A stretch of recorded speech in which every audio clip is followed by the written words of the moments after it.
नमस्कार दोस्तों, आपका जयसवाल कोचिंग सेंटर पर स्वागत है।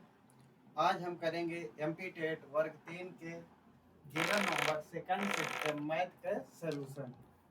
तो आइए देखते हैं पहला क्वेश्चन है दो संख्याओं का योग और गुणनफल क्रमशः 14 और 45 है, तो उनके व्युत्क्रमों का योग क्या होगा। हमको क्या पता करना है, उनके व्युत्क्रमों का योग। संख्याएं क्या क्या है, हमको माना संख्या एक ए है, दूसरी बी है, तो क्या बोला, दोनों संख्याओं का योग कितना है 14, और दोनों संख्याओं का गुणनफल कितना दिया है 45। यदि ए में बी का गुणा करते हैं तो कितना आता है 45। हमको क्या ज्ञात करना है, दोनों संख्याओं के व्युत्क्रमों का योग। व्युत्क्रम मतलब उल्टा, 1/a प्लस 1/b बराबर, ये हमको क्या करना है, ज्ञात करना है। तो इन दोनों का हम क्या लेंगे, नीचे एलसीएम। ए से ए कटेगा तो क्या आएगा इधर बी, इधर बी से बी कटेगा तो क्या आएगा ए। यही हमको ज्ञात करना है।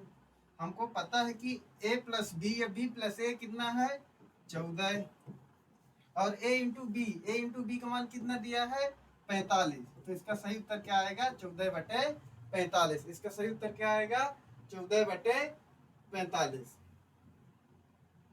Option number D. कौन सा होगा, ऑप्शन नंबर डी। ठीक, अगला क्वेश्चन देखते हैं। अगला क्वेश्चन है निम्नलिखित प्रश्न में प्रश्नवाचक चिन्ह के स्थान पर क्या आना चाहिए।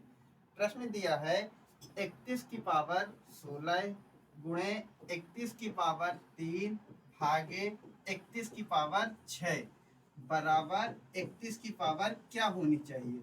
यही हमको क्या करना है, पता करना है। तो कैसे क्या होता है, जब आधार समान हो तो घातें आपस में क्या होती हैं, जुड़ जाती हैं। तो हम 31 गुणे 31, ये दोनों के आधार क्या है समान, तो घातें आपस में क्या होंगी, जुड़ेंगी। तो इसका तो 31 के पावर कितना आ जाएगा 16 प्लस 3, क्या आएगा 16 प्लस 3 भागे 31 की पावर 6 बराबर 31। यहाँ कुछ नहीं, जो ज्ञात करना उसको हमने क्या मान लिया x। तो इधर 31 की पावर क्या हुआ 19 भागे 31 की पावर 6, इधर 31 की पावर x। ठीक, अब भाग को क्या लिखते हैं 31 की पावर 19 बटे 31 की पावर 6 बराबर 31 की पावर x। आधार समान हो और क्या हो, बटे में हो, तो घातें आपस में क्या होती हैं, घटती हैं। तो क्या होगा 31 की पावर 19 माइनस 6, क्या होगा 31 की पावर 19 माइनस 6 बराबर 31 की पावर x। तो 31 की पावर 13 बराबर 31 की पावर x। तो आधार समान है तो घातें भी आपस में क्या होंगी, समान। जो बराबर का चिन्ह है, आधार समान होने पर क्या होते हैं, घातें भी आपस में क्या होंगी, बराबर। तो 13 बराबर क्या आएगा x। x का मान कितना आया 13। तो इसका सही उत्तर क्या होगा ए, ऑप्शन नंबर ए। अब देखते हैं अगला क्वेश्चन। अगला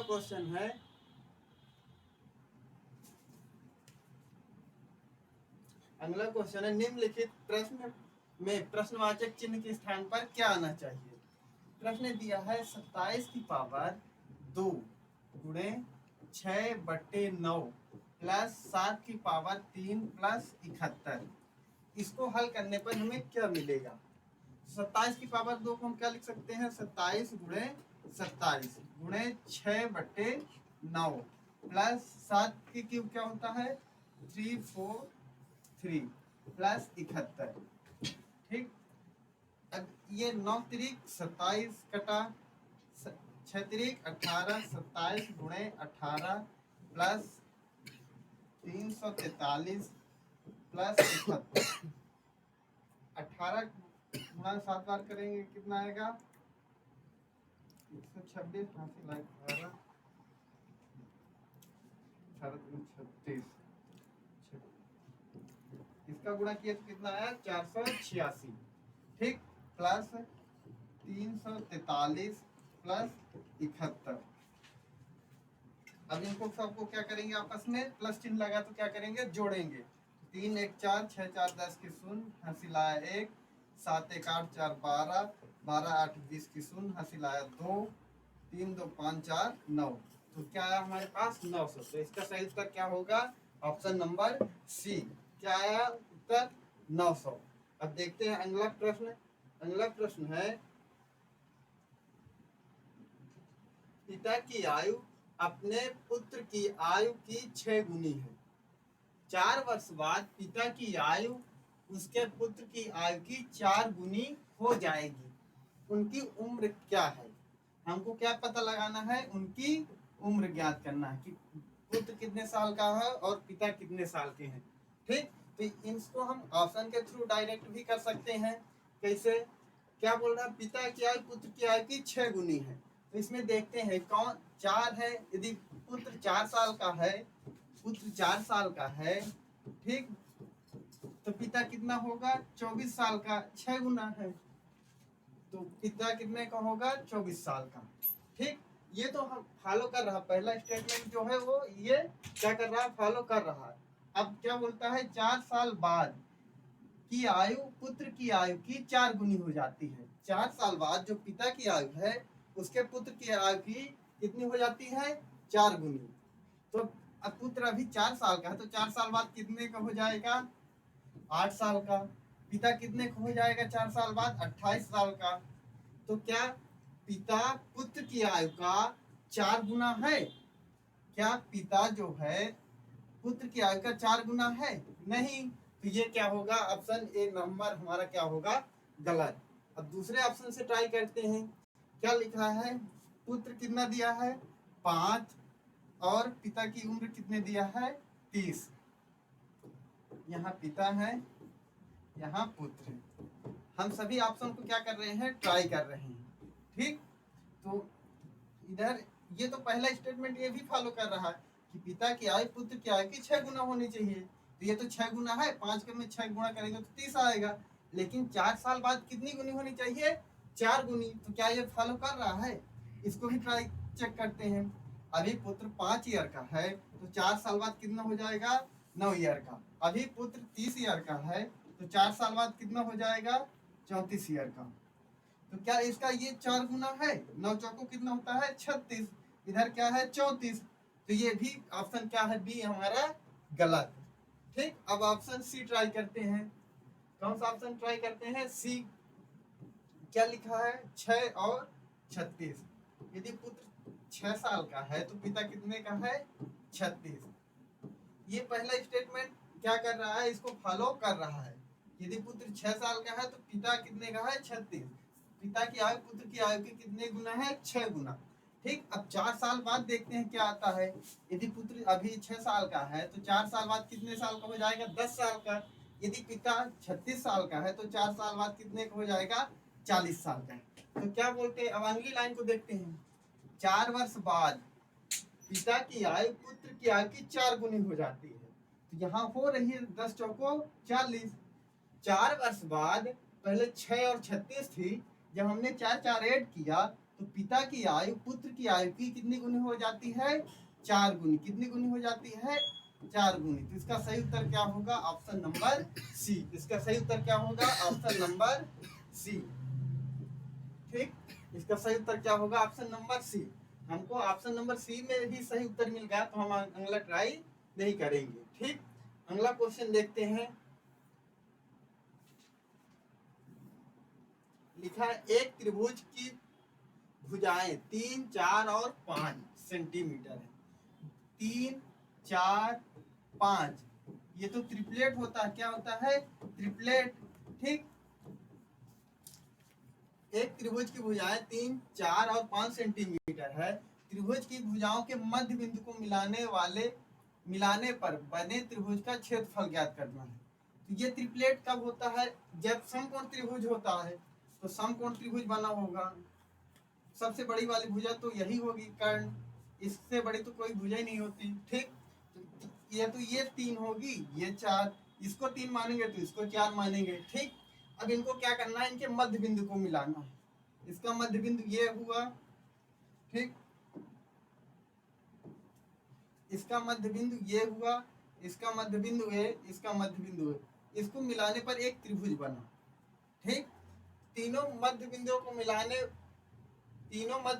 मिलाने पर बने त्रिभुज का क्षेत्रफल, इसी का हमको क्या ज्ञात करना है, एरिया। जो इसका क्षेत्रफल है उसका हमको क्या ज्ञात करना है, एरिया। तो हम कैसे ज्ञात कर सकते हैं, कोई भी त्रिभुज हो, यदि हम उसके मध्य बिंदु को मिलाएंगे, किसी भी त्रिभुज के मध्य बिंदु को मिलाएंगे तो क्या होता है, त्रिभुज का क्षेत्रफल 4 बराबर भागों में आपस में क्या होता है, बट जाता है। जिसे ये त्रिभुज के मध्य बिंदु है ए बी सी, इसको हमने मिलाया तो ये 4 त्रिभुज दिख रहे हैं, तो ये आपस में क्या होंगे, आपस में बट जाएगा। ठीक, एक एक येलो हो गया है, इसका क्षेत्रफल आपस में क्या होगा, सभी का बराबर होगा। एक ये वाला हुआ, इसका भी आपस में क्या होगा, बराबर। और एक ये है, इसका क्या होगा, आपस में सभी का क्षेत्रफल क्या होगा, आपस में बराबर। ठीक, तो हम इसके बारे में देखते हैं। आप क्या बोल रहा था, अब पहले हम पूरे त्रिभुज ए बी सी, ठीक, त्रिभुज ए बी सी का क्षेत्रफल ज्ञात कर लें। त्रिभुज ए बी सी का क्षेत्रफल क्या होता है, 1/2 आधार गुणे ऊंचाई। क्या होता है, 1/2 आधार गुणे ऊंचाई। क्या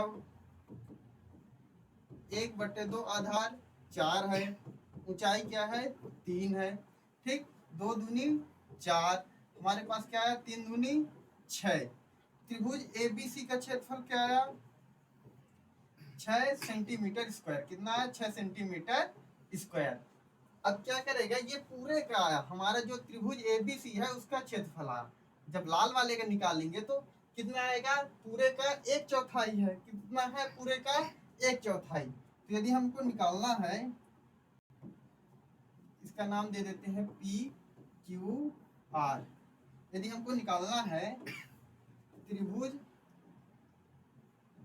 पी क्यू आर का क्षेत्रफल, तो क्या होगा, 1/4 त्रिभुज ए बी सी का क्षेत्रफल। क्या होगा, ए बी सी का क्षेत्रफल। तो 1/4 गुणे ए बी सी का क्षेत्रफल कितना निकाला हमने, 6। तो क्या आएगा, 1/6 गुणे 6, तो क्या आ जाएगा, 6/4। इसको काटेंगे तो क्या आएगा, 3/2 सेंटीमीटर स्क्वायर। क्या आएगा, 3/2 सेंटीमीटर स्क्वायर। इसका सही उत्तर क्या होगा, C, option number C, 3/2 centimetre square. अब देखते हैं अगला प्रश्न। अगला प्रश्न है, निम्नलिखित को हल कीजिए। क्या करना है, हमको इसको हल करना है। लिखा, पहले तो हम बता देते हैं कि a cube plus b cube क्या होता है।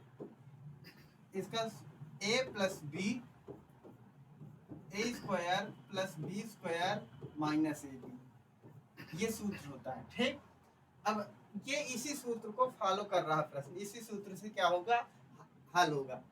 करने को तो हम इसको प्लस माइनस करके भी कर सकते हैं, तो लेकिन क्या होगा, इसमें टाइम ज्यादा लगेगा। अब हम इसको डायरेक्ट सूत्र कैसे करेंगे, तो क्या लिखा है, पहले सूत्र 1 प्लस 729 बटे 1 माइनस 9 प्लस 81, इसको हल करना। तो इसको हम बना लेते हैं सूत्र के रूप में। तो क्या लिख देते हैं, ए 1 का क्यूब प्लस 729 किसका क्यूब होता है, 9 का क्यूब। किसका होता है, 9 का, बटे 1 स्क्वायर माइनस 1 गुणे 9, 9 को 1 गुणे 9 लिख सकते हैं, और 81 क्या लिख सकते हैं, 9 का स्क्वायर। तो देख रहे हैं a cube plus b cube, तो इसको हम क्या लिख सकते हैं, a plus b, a square plus b square minus a b. ठीक, तो a plus b, a plus b, और सूत्र में रख रहे हैं, ये इधर क्या लग रहा है, a cube plus b cube का सूत्र लगा रहे हैं। क्या हो रहा है, a plus b into a square minus a b plus b square. ठीक, यही सूत्र में हम यहाँ लगा रहे हैं। तो a plus b, a square मतलब 1 का स्क्वायर माइनस ए बी 1 गुणे 9 बी स्क्वायर मतलब 9 का स्क्वायर, क्या आएगा 9 का स्क्वायर। ठीक, ये पूरा पोर्शन बट्टे 1 का स्क्वायर माइनस 1 गुणे 9 प्लस 9 का स्क्वायर, तो ये दोनों आपस में क्या हुए, कट गए। तो हमारे पास क्या बचा 1 प्लस 9, क्या बचा 1 प्लस 9। तो 1 प्लस 9 करेंगे तो कितना आ जाएगा 10। इसका राइट आंसर क्या आएगा 10। 9 में 1 जोड़ देंगे क्या आ जाएगा 10। ऑप्शन नंबर सी, इसका राइट आंसर क्या होगा, ऑप्शन नंबर सी। कौन सा होगा, ऑप्शन नंबर सी। अगला प्रश्न देखते हैं।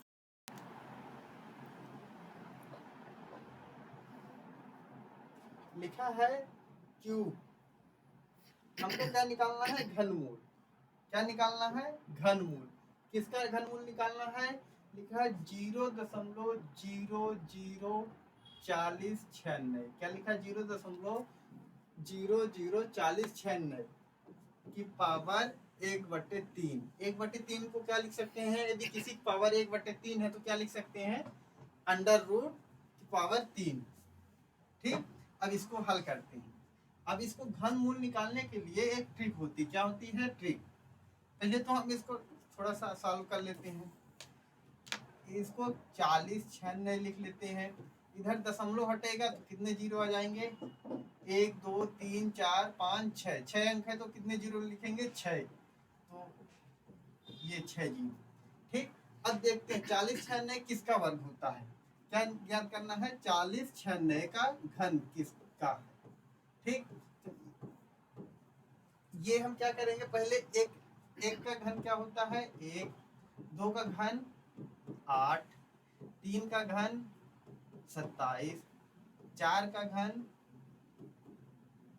64, 5 का घन 125, 6 का घन 216, 7 का घन 343, 8 का घन 8 64 64 512, 9 का घन 729 और 10 का घन 1000। ठीक, तो ठीक क्या होती है, हम देखते हैं लास्ट में क्या लिखा है 6, लास्ट में क्या लिखा है घन है, तो हम पहले 3 अंक क्या करेंगे अलग करेंगे, क्या करेंगे 3 अंक अलग करेंगे। तो ये 3 अंक को क्या अलग, ये तो 0 में लिखा है तो 0 को से कोई मतलब नहीं है भाई, ये क्या लिखा है 96, तो इकाई का अंक क्या है 6, तो 6 का घन क्या होता है 6, क्या आता है 6, 6 का घन क्या होता है लास्ट में जो आता है इकाई अंक क्या आता है 6। ठीक, तो ये तो 6 लिखेंगे। लास्ट में लास्ट संख्या का क्या किया हमने घन, जो इकाई में आया उसको लिखे। अब बचा हमारे पास क्या 4, क्या बचा हमारे पास 4, तो 4 किन दो संख्याओं के क्यूब के घनों के बीच में आता है। तो देखते हैं 1 का क्यूब क्या है 1, 2 का क्यूब क्या है 8, तो 4 1 के क्यूब और 2 के क्यूब के बीच में आ रहा है। किस में आ रहा है, इन दोनों के बीच में। ठीक, तो हम हमेशा क्या लेंगे, इनमें से छोटी वाली संख्या। तो इसमें से छोटी वाली संख्या क्या है 1, तो इधर क्या लिखेंगे 1, तो ये संख्या किसका क्यूब है 16 का। यदि हम 16 को 3 बार गुणा करेंगे तो हमको क्या मिलेगा 4096, क्या मिलेगा 4096। तो ये ट्रिक है, क्या है ट्रिक, ट्रिक से हम इसको डायरेक्ट हल कर सकते हैं कि ये किसका घन है। ठीक, तो 16 घन क्या होता है 4096, तो हम इसको क्या लिख सकते हैं 3, 4096 क्या लिख सकते हैं 16 गुणे 16 गुणे 16 लिख सकते हैं। इसको क्या लिख सकते हैं 10 गुणे 10 गुणे 10 गुणे, इसको 100 के 3 पेयर बना सकते हैं, 1 2 3 4 5 6, 6 जीरो इधर 6 जीरो इधर 6 इधर।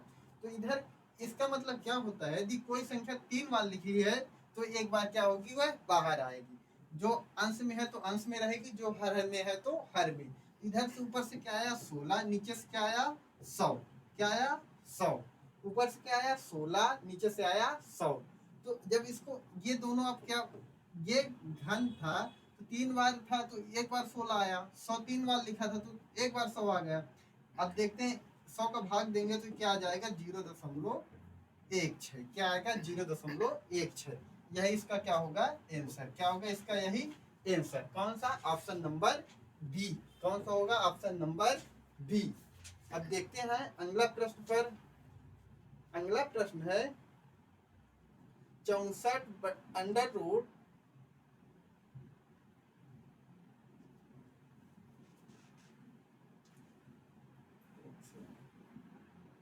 अगला प्रश्न है 64/64/25 प्लस √81/25। क्या बोल रहा है अंडर रूट 64/25 प्लस √81/25। ये तो इसको पहले निकाल लें। 64 का क्या होता है वर्गमूल 8।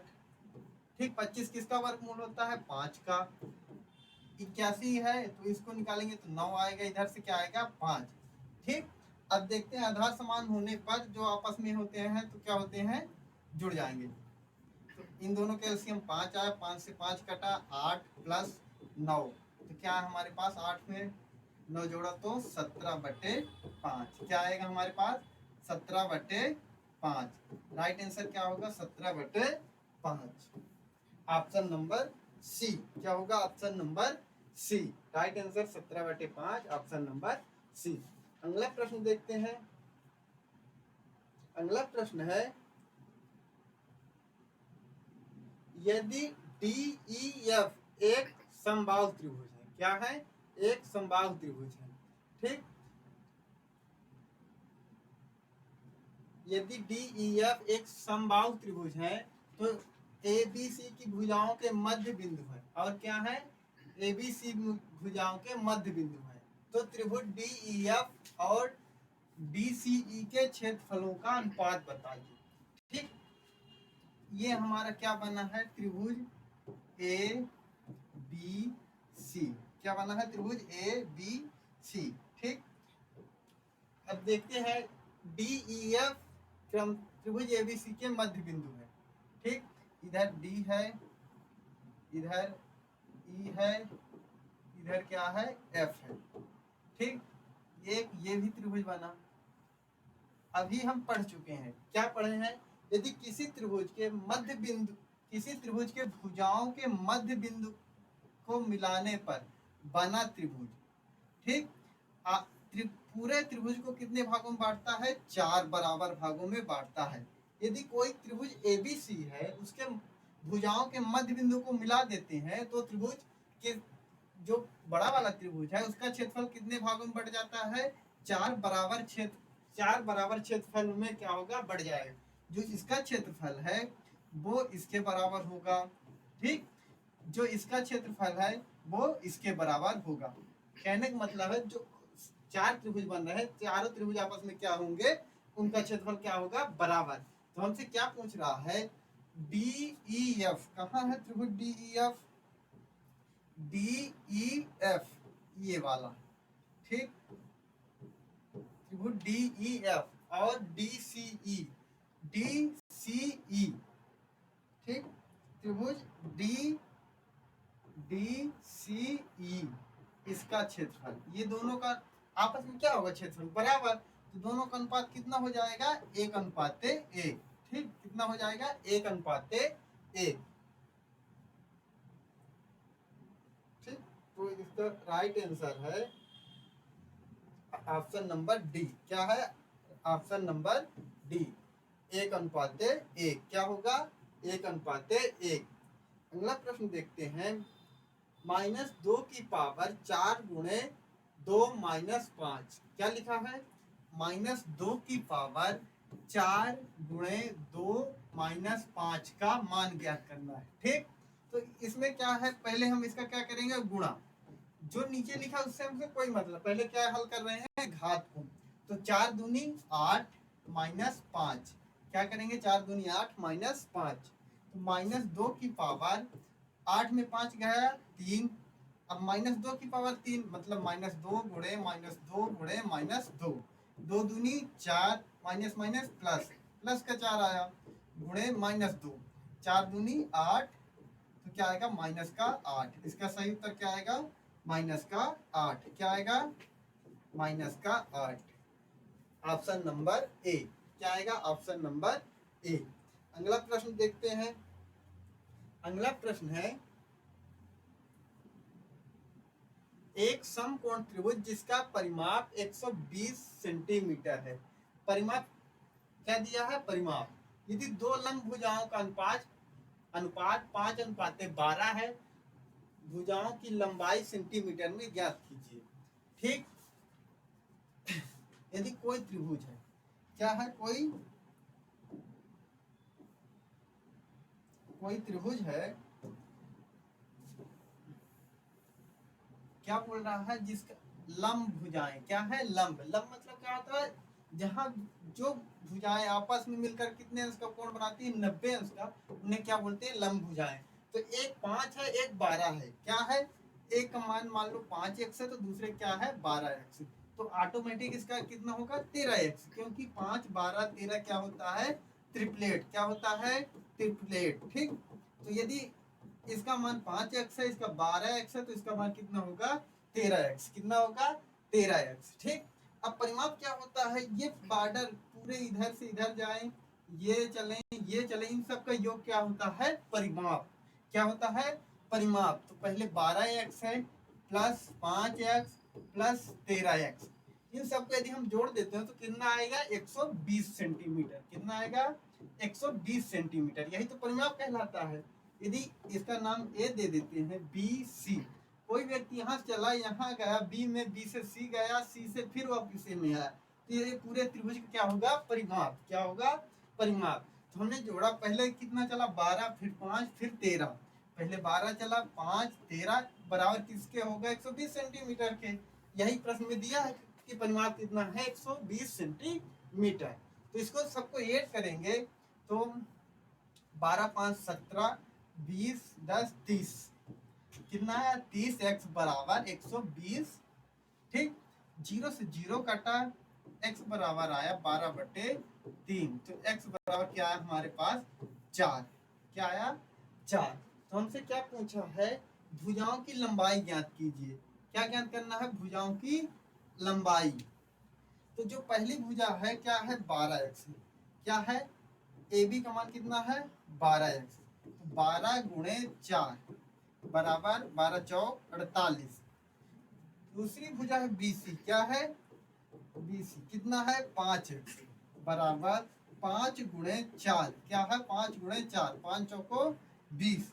तीसरी भुजा क्या है हमारे पास सी ए, क्या है सी ए, सी ए कितनी है 13x, तो 13 गुणे 4, क्या है 13 गुणे 4, 13 चौको 52, तो कितना है 48 सेंटीमीटर, 20 सेंटीमीटर, 52 सेंटीमीटर। तो कहाँ है ऑप्शन 20 48 52, ऑप्शन नंबर डी। कौन सा होगा, ऑप्शन नंबर डी। क्या है 20 48 52, तो राइट आंसर क्या होगा ऑप्शन नंबर डी। अब देखते हैं अगला प्रश्न। अगला प्रश्न लिखा है, प्रारंभिक कक्षाओं में एक गणितीय अवधारणा के विकास में निम्नलिखित निर्देशों का अनुक्रम किस प्रकार किया जाना चाहिए। जो क्रम है वो किस प्रकार का होना चाहिए, मतलब एक क्रम से इनको क्या करना है, हमको जमाना है। एक प्रारंभिक कक्षा, अभी बच्चा क्या है पहली या दूसरी कक्षा में, पहली कक्षा में क्या किया है प्रवेश, तो वह क्या करेगा, पहले चित्र बनाएगा कि प्रतीकात्मक प्रतिनिधित्व का उपयोग करेगा, अनुभव प्रदान करेगा, भाषा के माध्यम से समझाना। ठीक, भाषा के माध्यम से समझाना क्या करेगा।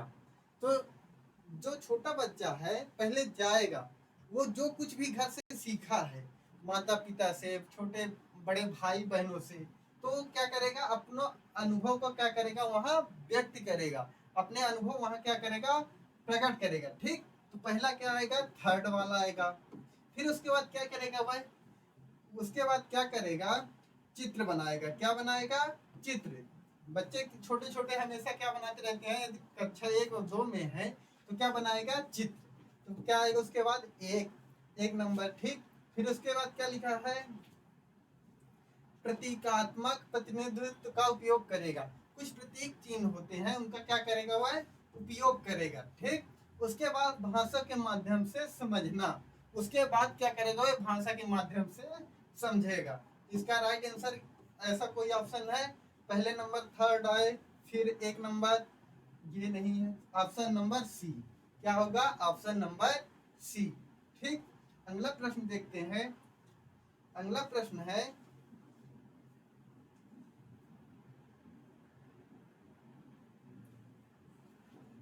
एक बच्चे ने नीचे दिखाए गए अनुसार दो संख्याएं घटाई। ये छोटा बच्चा हल कर रहा है। ठीक, 83/27 को उसने क्या लिखा, 64। क्या लिखा है, 64। क्या लिखा है, 64।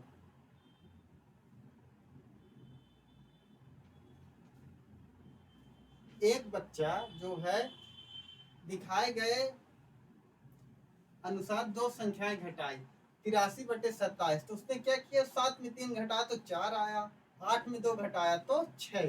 क्या किया, 83 में 3 में 7 घटाना था, तो उसने बच्चे ने क्या किया, 7 में 3 घटाया, फिर 8 में क्या घटाया, 2। क्या घटाया, 2।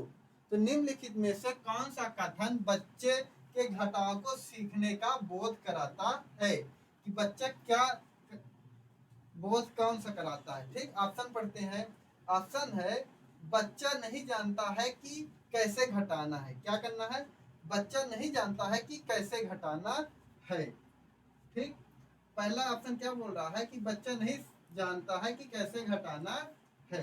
सेकंड नंबर ऑप्शन है, बच्चा दो अंकों वाली संख्याओं के घटाव की प्रक्रिया जानता है। ठीक, तीसरा नंबर है, एक गलती है और इसमें बार बार अभ्यास करके सुधार किया जा सकता है। चौथा ऑप्शन है, बच्चों को घटाव की प्रक्रिया में स्थानीय मान के बारे में गलत अवधारणाएं हैं।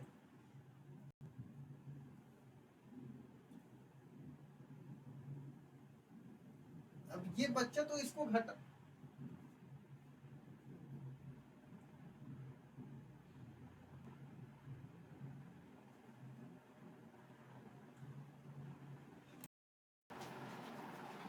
क्या है, निम्नलिखित में से कौन सा कथन बच्चे के घटाव को सीखने का बोध कराता है। बच्चा क्या कर रहा है, 83 में 27 घटाना है, तो हम क्या करते हैं, इधर एक हासिल लेते हैं तो 13 में 7 घटाते हैं। बच्चा क्या कर रहा है, 7 में 3 घटा रहा है। क्या कर रहा है, 7 में 3, और 8 में 2 घटा रहा है, 6। हम बच्चा नहीं जानता कि कैसे घटाना है, ये तो हम बिल्कुल नहीं कह सकते। बच्चा जानता है कि घटाना कैसे है, तभी तो घटा रहा। 7 में 3 घटा रहा, 4 आ रहा, 8 में 2 घटाया, 6 आ रहा, मतलब उससे घटाना आ रहा है। ठीक, तो ये ऑप्शन तो गलत हो गया। अगला देखते हैं, बच्चों दो अंक वाली संख्याओं के घटाव की प्रक्रिया को जानता है। यदि जानता तो ये सही न कर देता, पूरा है, दो अंकों वाली संख्या के घटाव की प्रक्रिया को जानता, तो इसका आंसर तो सही आना चाहिए। तो आंसर तो गलत आ रहा है, ये भी ऑप्शन गलत हुआ। यह एक गलती है, इसे बार बार अभ्यास करके सुधार किया जा सकता है। ठीक, अभ्यास करके इसे सुधार किया ही नहीं जा सकता। बार बार अभ्यास करेगा तो वही ना। अगला ऑप्शन है, ऑप्शन नंबर डी क्या है, बच्चे के घटाव की प्रक्रिया में स्थानीय मान के बारे में गलत अवधारणाएं हैं। जो बच्चे की घटाव की प्रक्रिया में है, स्थानीय मान के बारे में क्या है, गलत अवधारणाएं हैं। इसका सही आंसर क्या होगा, ऑप्शन नंबर डी। क्या होगा, ऑप्शन नंबर डी। ठीक, अगला प्रश्न देखते हैं। अगला प्रश्न क्या बोल रहा है, उपरोक्त में से किसके द्वारा गणित शब्द की रचना हुई है। ठीक, गणित शब्द की रचना हुई है। गणित जो जो यूनान की गणित में उपरोक्त में से किसके द्वारा गणित शब्द की रचना हुई है। क्या हुई है, रचना। तो ये किसके द्वारा हुई है, पाइथागोरियन। किसके द्वारा हुई है, पाइथागोरियन के द्वारा। ठीक, अगला प्रश्न देखते हैं। अगला प्रश्न क्या बोल रहा है,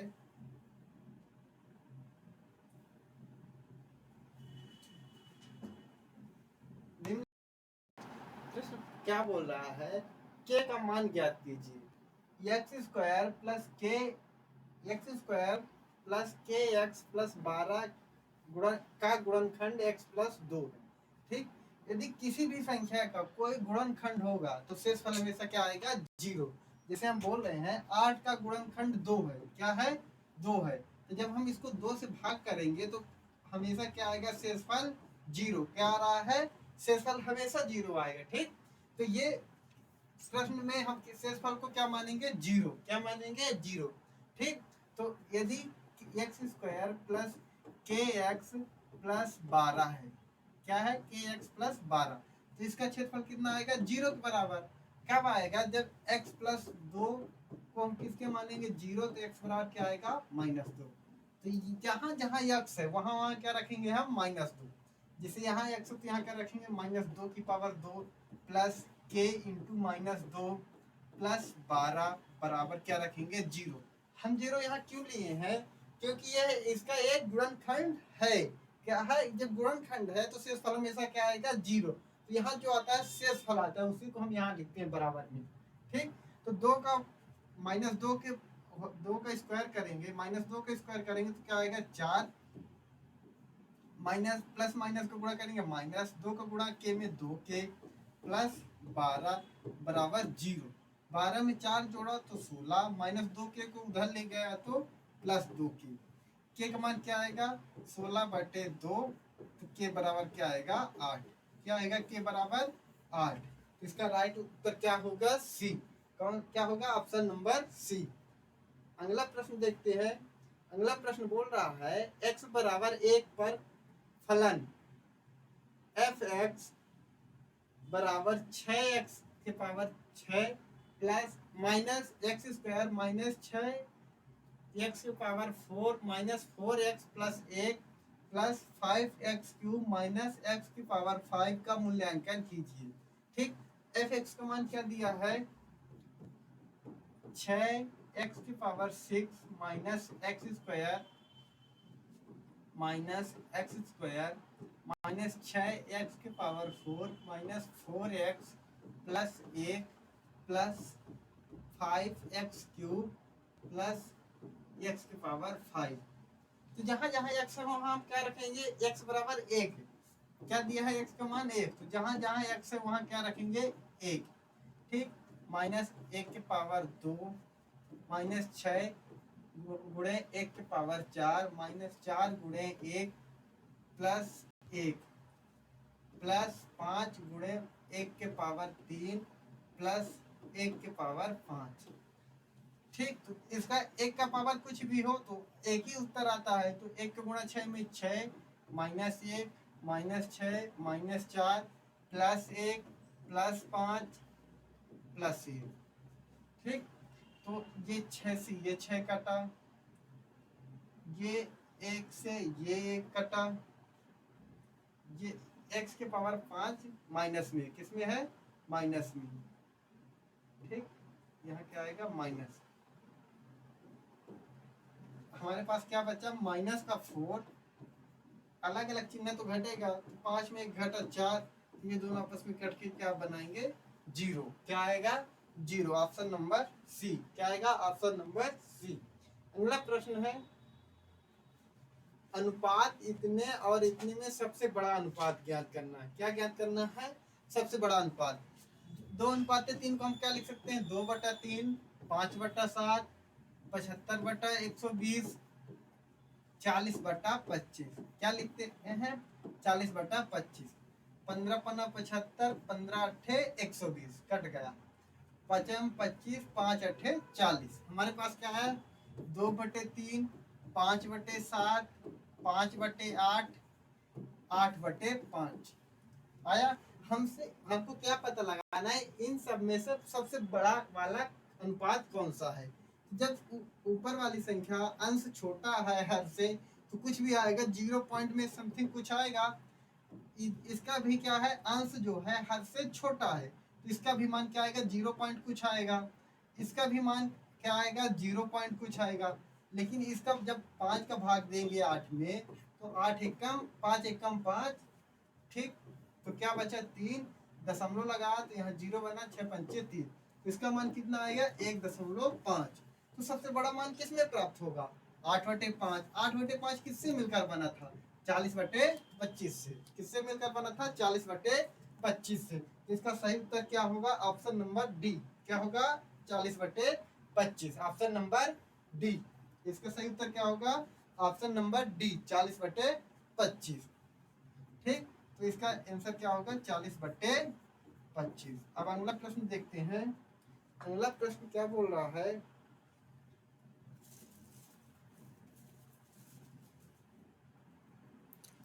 शिक्षा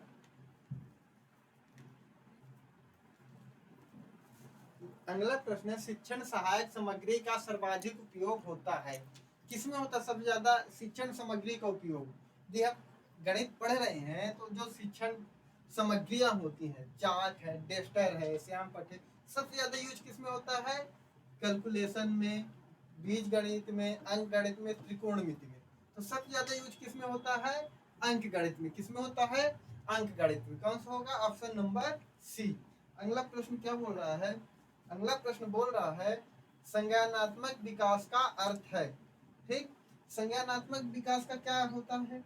संज्ञानात्मक विकास, संज्ञानात्मक विकास जो होता है वह तार्किक चिंतन, जो हम दिमाग से प्रक्रिया करते हैं उसे हम क्या बोलते हैं? संज्ञानात्मक विकास। सोच समझ के आधारित जो भी प्रक्रिया करते हैं उसे हम क्या बोलते हैं? संज्ञानात्मक विकास। तो उससे क्या होता है? ज्ञान का विकास होता है, कि बच्चे का विकास होता है, शारीरिक कौशल का विकास होता है, कि चौथा ऑप्शन है व्यक्तिगत विकास। क्या है? व्यक्तिगत विकास। इसका राइट आंसर क्या होगा? Option number A. ठीक, क्या होगा? Option number A. क्या है? ज्ञान का विकास। जो संज्ञानात्मक विकास होता है पूरा सोच समझ के आधारित होता है, तो वह किस में हमारा डिपेंड करेगा? ज्ञान के विकास पर।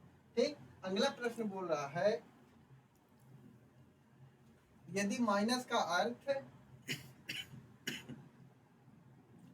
यदि प्लस का अर्थ भाग है। क्या है? प्लस का अर्थ भाग है, भाग का अर्थ माइनस है, माइनस का अर्थ गुणा है, गुणा का अर्थ जोड़ है। तो 8+2 क्या बोल रहा है? तो प्रश्न क्या बोल रहा है? 8+2/3 -4×6। इसका हमको क्या करना है? मान ज्ञात करना है।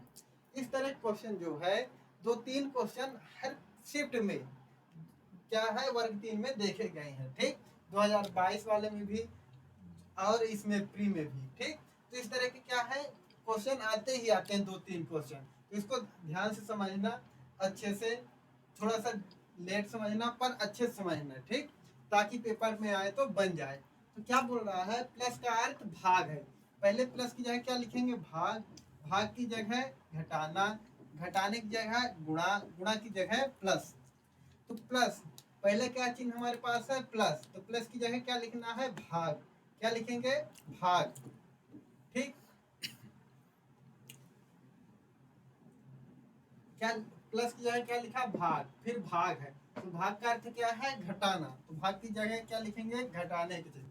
घटाना का अर्थ है गुणा, तो जहाँ घटाने की चिन्ह वहां क्या लिखेंगे? गुणा। गुणा का अर्थ है जोड़, तो जहाँ गुणा है तो वहां क्या लिखेंगे? जोड़। अब इसको हल कर लेंगे तो 8/2 -4×3 = 12 +6, तो 2×4 = 8, प्लस का 4 माइनस का 12 प्लस का 6। तो प्लस प्लस वाले आपस में जुड़ेंगे तो 6 में 4 जुड़ा तो क्या आया? 10 -12। तो हमारे पास क्या आएगा उत्तर? -2। क्या आएगा? -2। ठीक, जो बड़ी संख्या होती है उसमें छोटी संख्या घटाते हैं और बड़ी संख्या के आगे का चिन्ह रखते हैं। तो इसका सही उत्तर क्या होगा? बी। क्या होगा? बी, -2। अगला प्रश्न है, दिए गए इंटरचेंज आपस में बदलना है। क्या करना है? आपस में बदलना है। क्या क्या क्या बदलना है? भाग की जगह प्लस करना है। ठीक, और जहां भी प्लस है वहां क्या लिखेंगे? भाग। क्या लिखेंगे? भाग। जहां भाग लिखा तो वहां प्लस, जहां प्लस लिखा तो भाग। और संख्या 3 1 को भी चेंज करना, 3 की जगह 1, 1 की जगह 3। ठीक, आपस में दोनों क्या करना है? चेंज करना है। तो प्रश्न क्या लिखा है? 2 + 4 × 3 भागे 4 माइनस 1। ठीक, तो जहाँ अब पहले चिन्ह देखते हैं, जहाँ प्लस है तो वहाँ भाग लिखेंगे। क्या लिखेंगे? भाग 2 भागे 4 गुणे 3 की जगह हम भी चेंज करना। 3 की जगह क्या लेंगे? 1। भाग की जगह क्या लेंगे? प्लस। क्या लेंगे? प्लस। ठीक, तो यहाँ प्लस 2 है 2। 1 को भी चेंज करना किसमें? 3 में। 3 को 1 में चेंज किया, 1 को 3 में। ठीक, अब बाकी चिन्ह को उसी तरह रख दिया, और जो चेंज करने को बोला था भाग को प्लस को, तुम दोनों को आपस में हमने क्या कर दिया? चेंज कर दिया। तो इसके बाद क्या है? 2/4, भाग का मतलब बटे, गुणे 1 प्लस 2 माइनस 3, 2 दूनी 4। तो हमारे पास क्या आया? 1/2। क्या आया? 1/2 गुणे 1 प्लस 2 माइनस 3। तो इसका गुणा करेंगे तो 1/2 ही आएगा, प्लस 3 में 2 घटेगा तो 1 आएगा। बड़ी संख्या के आगे की चिन्ह क्या है? माइनस, तो माइनस। अब 1 में आधा घटाएंगे तो आधा ही बचेगा, लेकिन इन दोनों में बड़ा क्या है? -1, तो उसके आगे का चिन्ह आएगा। तो इसका राइट आंसर क्या होगा? -1/2 या फिर -0.5। क्या होगा? -0.5, जो कि ऑप्शन नंबर सी है। क्या है? ऑप्शन नंबर सी है। ठीक, पेपर में तो ऑप्शन नंबर ए को माना है। क्या माना है? ऑप्शन नंबर ए, लेकिन इसका राइट आंसर क्या है? Option number C. ठीक, हमने अभी देख भी लिया करके इसे सॉल्व। अगला प्रश्न है, ये फिर इसी तरह का एक प्रश्न आ गया। इस तरह के क्वेश्चन 2-3 क्वेश्चन आते ही आते हैं चेंज करने वाले। इनको हमको क्या करना? अच्छे से समझना है और 2-3 नंबर अपने बिल्कुल फिक्स कर लेने हैं कि पेपर में आएंगे तो हमसे ये बन ही जाएंगे। ठीक, क्या है? दिया गया इंटरचेंज करना है, आपस में क्या करना है? बदलना। फिर वही करना है, प्लस को भाग में और भाग को किस में करना है? प्लस में। ठीक, संख्या 3 को 4 में और 4 को 3 में क्या करना? आपस में बदलना है। प्रश्न क्या लिखा है? 15 प्लस 5 गुणे 3 भागे 4 माइनस 7 का मान ज्ञात करना है। तो क्या करना? पहले हमको प्लस की जगह में क्या लिखना? भाग का चिन्ह। तो 15 भागे 5 गुणे 3 की जगह क्या लिखना है? 4, संख्या भी चेंज करनी है, भागे 4 की जगह क्या लिखना है? 3 लिख दिया, -7। अच्छा, यहाँ भाग की जगह क्या लिखना था? प्लस। क्या लिखना था? प्लस। तो यहाँ भी क्या किया हमने? प्लस का चिन्ह लगाया। अब इधर भाग है तो संख्या क्या जाएगी? बटे में। कहाँ जाएगी? बटे में। गुणे 4 प्लस 3 माइनस 7, 5 3 15। ठीक, फिर इसके बाद क्या आता है? 4 3, हमारे पास क्या क्या बचा? 3 गुणे 4, क्या बचा? 3 गुणे 4 प्लस 3 माइनस 7। तो 4 3 12 प्लस 3 माइनस 7, 12 3 15 माइनस 7, 15 में 7 घटा तो क्या आया? 8। तो इसका राइट आंसर क्या होगा? 8। क्या होगा? 8। Option number D. कौन सा होगा? Option number D. इसका राइट आंसर क्या होगा? Option number D. ठीक, अगला प्रश्न देखते हैं। अगला प्रश्न क्या बोल रहा है?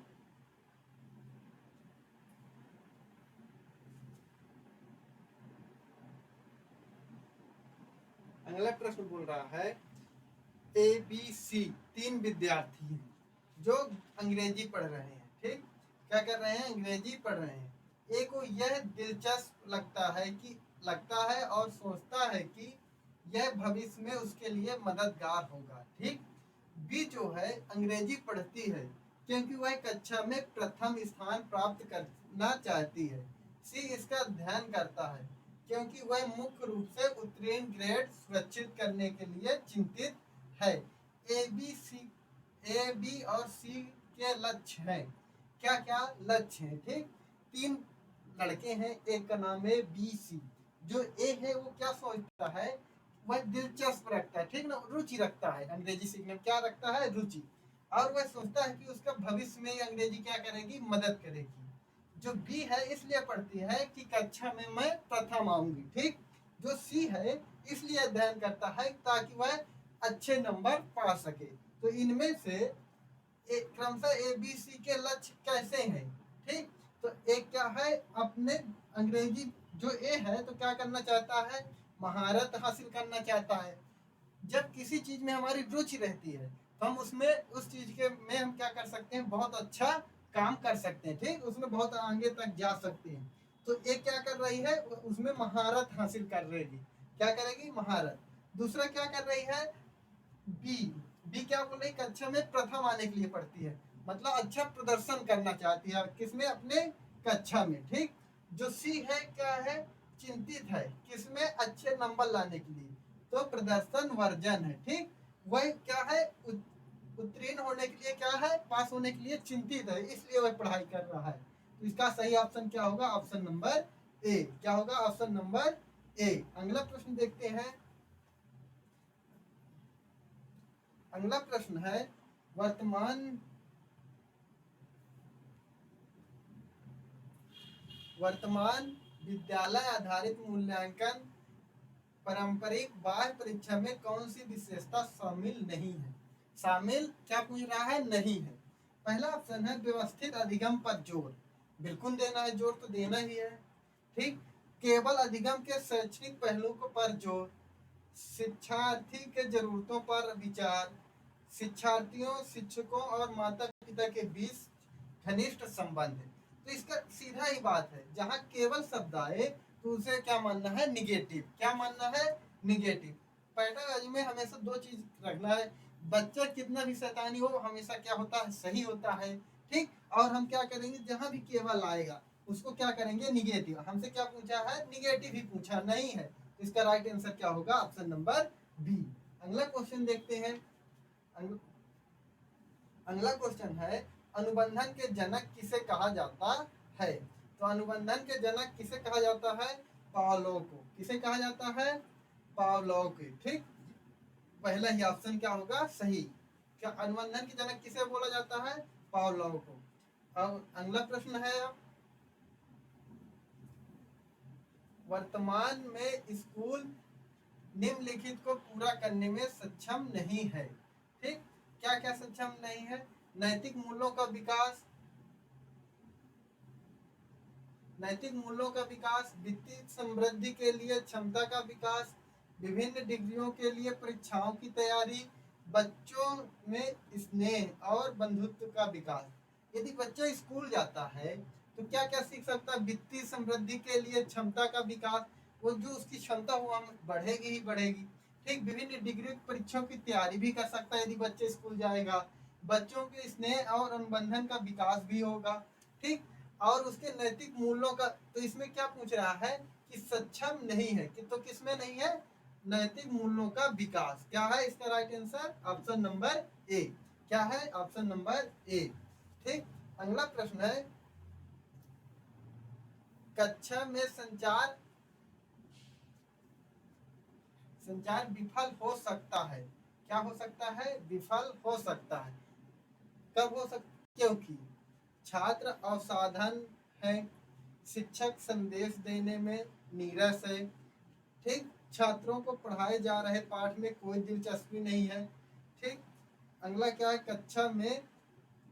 कक्षा में उसके आसपास बहुत शोर हो रहा है, ठीक।